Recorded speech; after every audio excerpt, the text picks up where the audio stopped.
Amados, graça e paz a todos em nome de Jesus. Deus abençoe sua vida. Continuando a nossa série da primeira epístola, primeira carta do apóstolo João. Hoje vamos falar do versículo 3, do capítulo 3, no versículo de número 6, 5 e 6. Olha que o apóstolo João diz aqui: e bem sabeis que ele se manifestou para tirar os nossos pecados, e nele não há pecado. Então, qual é o propósito de Cristo na terra? O apóstolo João está explicando qual é o propósito de Cristo. É tirar os nossos pecados. É como diz aquela canção da harpa cristã: no céu não entra pecado, né? Então, o propósito de Jesus é arrancar toda a iniquidade que foi alojada no homem, entranhada no homem através de Adão. Para isso ele se manifestou, para desfazer as obras das trevas. E o apóstolo João ainda vai continuar falando no verso 6.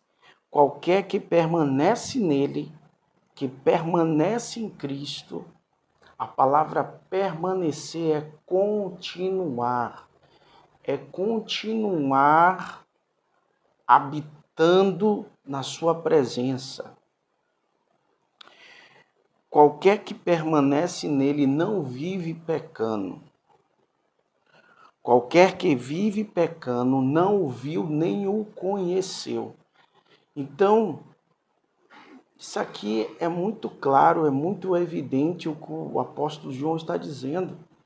Que aquele que permanece em Cristo não vive pecando, não vive na prática do pecado.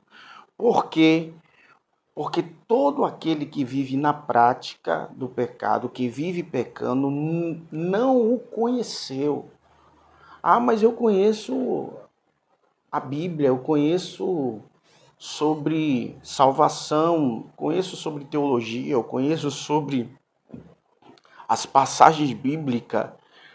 Conhecer não significa nessa visão sua. A visão bíblica sobre conhecer é não viver na prática do pecado.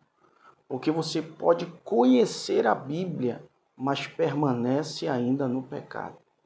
Isso significa que você não conheceu. Lembra quando Deus fala lá em Osés: o meu povo perece por falta de conhecimento, não é isso?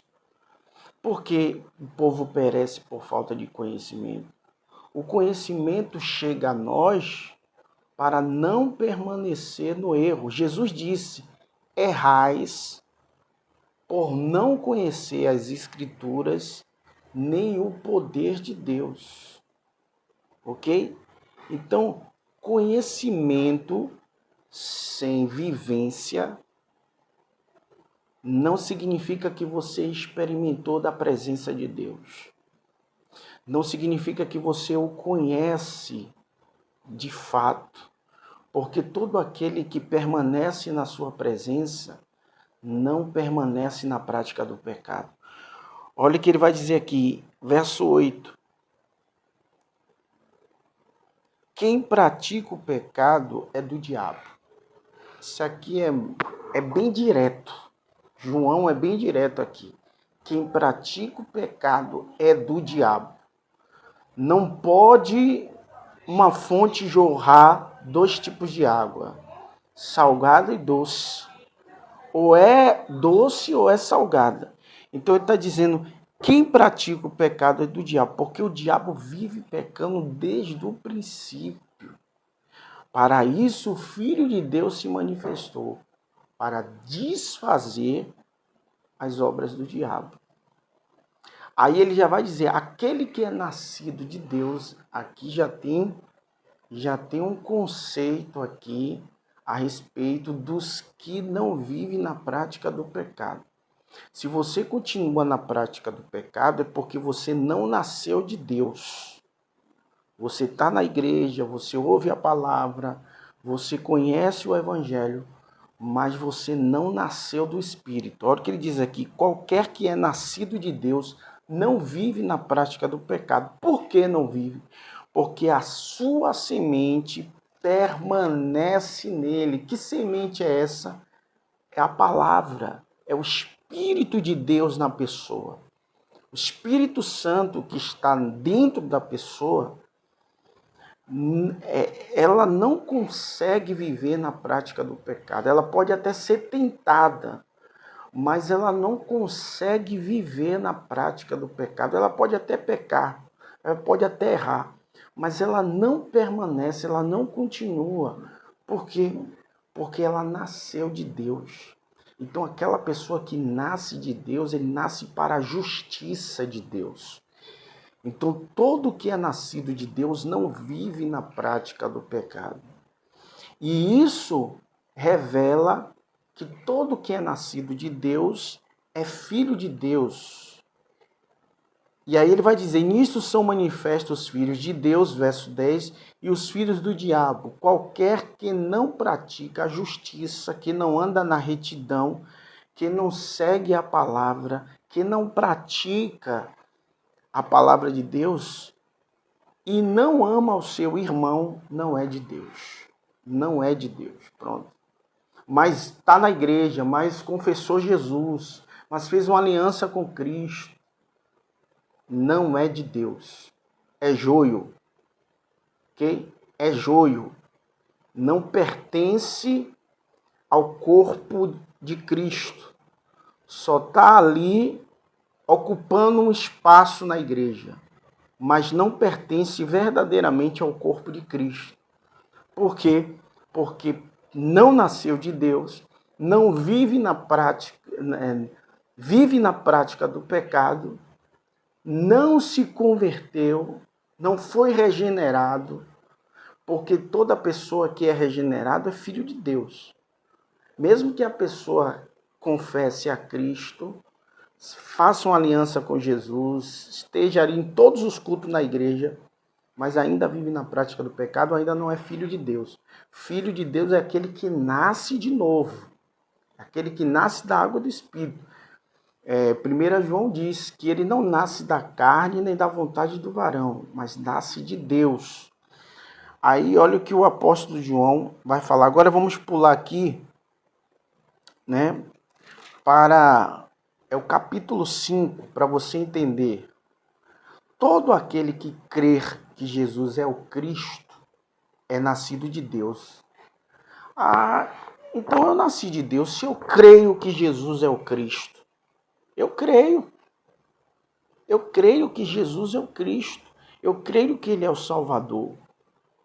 Mas o que vai trazer a evidência que você nasceu de Deus é a sua conduta, é a sua forma de tratar o irmão, é a sua forma de se conduzir fora da igreja, dentro da família, dentro do trabalho, em todos os âmbitos da sociedade, é que vai dizer que você realmente nasceu de Deus.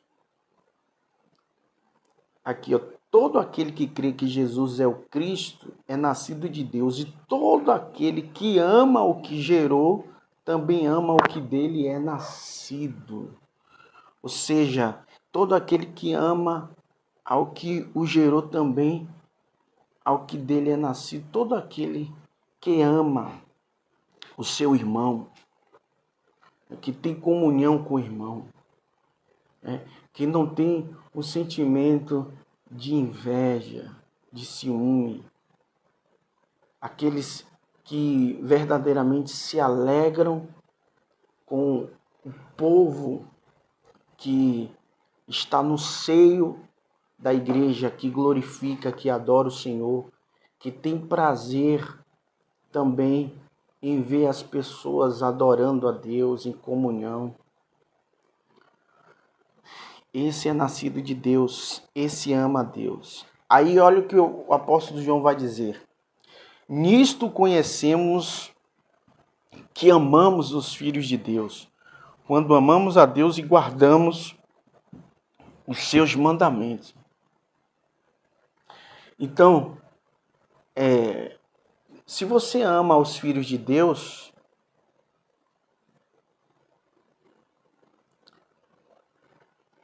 você guarda os mandamentos de Deus. Você também está amando a Deus. Nisso conhecemos que amamos os filhos de Deus, quando amamos a Deus e guardamos os seus mandamentos. Então, todo aquele que guarda os mandamentos, todo aquele que ama, estar com seu irmão, ama o seu próximo, todo aquele que tem prazer em ver o povo de Deus adorando, servindo com espírito e verdade, esse é nascido de Deus. A evidência de um nascido de Deus é que ele ama o próximo, é que ele foge das contendas, das inimizades. Ele tem prazer em ter paz, em ter laços fraternais. Ele tem um espírito de caridade, espírito aquebrantado. Ele tem um espírito em ter prazer de estar adorando a Deus com a comunidade. Aí olha o que o apóstolo João vai dizer no verso 4 do capítulo 5. Porque todo que é nascido de Deus vence o mundo. Esta é a vitória que vence o mundo, a nossa fé. Quem é que vence o mundo, senão aquele que crê que Jesus é o Filho de Deus? Entendeu aí? Então, o nascido de Deus é quem vence o mundo. É quem vence as aflições, que vence as provações, a tribulação. Por quê? Porque a fé nele é revigorada. A fé que o nascido de Deus tem é uma fé genuína, verdadeira. Por quê? Porque ele suporta as adversidades, ele não anda murmurando, ele está sempre crendo e confiando que Deus estará sempre mudando o cenário, por mais que o cenário seja adverso, mas ele sabe que uma hora o deserto irá passar, porque é necessário que as aflições venham para que a sua fé cada dia mais seja aperfeiçoada no Senhor. E aí a vitória que vence o mundo vem, que é a nossa fé. A fé é quem conduz nós a chegarmos à vitória. Ok? Então, quem é que vence o mundo, senão aquele que crê que Jesus é o Filho de Deus? Quem crer, verás a glória de Deus. Quem crer verdadeiramente, verás o Senhor manifestar a sua glória ao seu favor. Quem crer não oscila na fé. Ele pode até fraquejar na fé, mas ele não perde a fé. Porque fraquejar na fé, ter uma fé pequena, não significa que você é incrédulo. Significa que a sua fé foi ali balanceada pelos ventos, pelas tempestades. É igual a uma casa edificada na rocha. A casa treme, tem hora que a casa treme, parece que vai cair, tem hora que as estruturas se abalam, mas ela não cai, tá? Então, tem hora que vem realmente, a gente passa por momentos difíceis e às vezes a gente fraqueja na fé. Mas isso não quer dizer que a gente ainda é incrédulo e que a gente perdeu a fé. Pelo contrário, essa tempestade que vem é para fortalecermos cada vez mais no Senhor. A fé é aperfeiçoada através dos ventos e das adversidades. Versículo 18, para a gente encerrar. Olha o que o apóstolo João vai falar. Sabemos que todo aquele que é nascido de Deus não vive pecando. Olha ele falando de novo. O que nós falamos aqui na passagem do capítulo 3, que ele disse, no capítulo 3 do versículo 6, qualquer que permanece nele não vive pecando. Ele repete de novo no capítulo 5, no versículo 18. Sabemos que todo aquele que é nascido de Deus não vive pecando. Mas o que de Deus é gerado? Ou seja, o nascido de Deus foi gerado por Deus. Não é ser gerado fisicamente, carnalmente, é gerado no Espírito. E todo aquele que é gerado no Espírito, é gerado de Deus, conserva-se a si mesmo e o maligno não lhe toca. Então, aqui a palavra me garante, todo que foi gerado de Deus, que é nascido de Deus, o diabo não toca nele.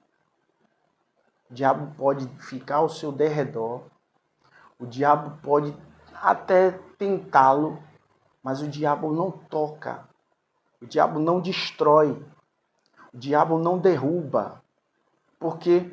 Primeiro porque ele não dá legalidade, porque todo que é nascido de Deus não vive pecando, não abre brecha, não abre portas para Satanás. Mas Deus conserva a si mesmo, conserva a pessoa, protege ela, entendeu? E o maligno não consegue tocá-lo. Por que Jó, o diabo não conseguiu tocar em Jó? O diabo só tocou em Jó pela permissão de Deus. Porque o próprio Satanás vai dizer, tu tens cercado ele, tem protegido, cercado a sua família. Por quê? Porque havia uma proteção. Deus estava conservando tanto Jó como a sua família. Ok?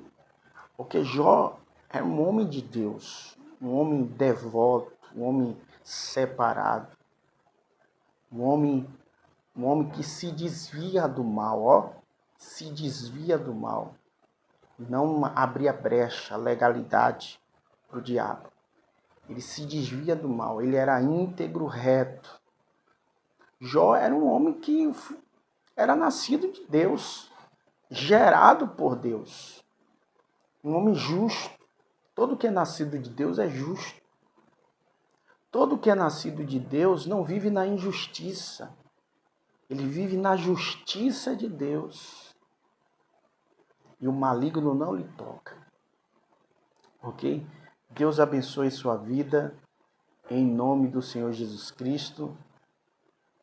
E fica conosco. Você que pode se inscrever lá no canal. Todos os dias eu vou estar enviando uma mensagem da parte do Senhor para a nossa vida espiritual, nossa edificação, para que a gente possa cada dia mais crescer, tanto na graça, quanto também no conhecimento.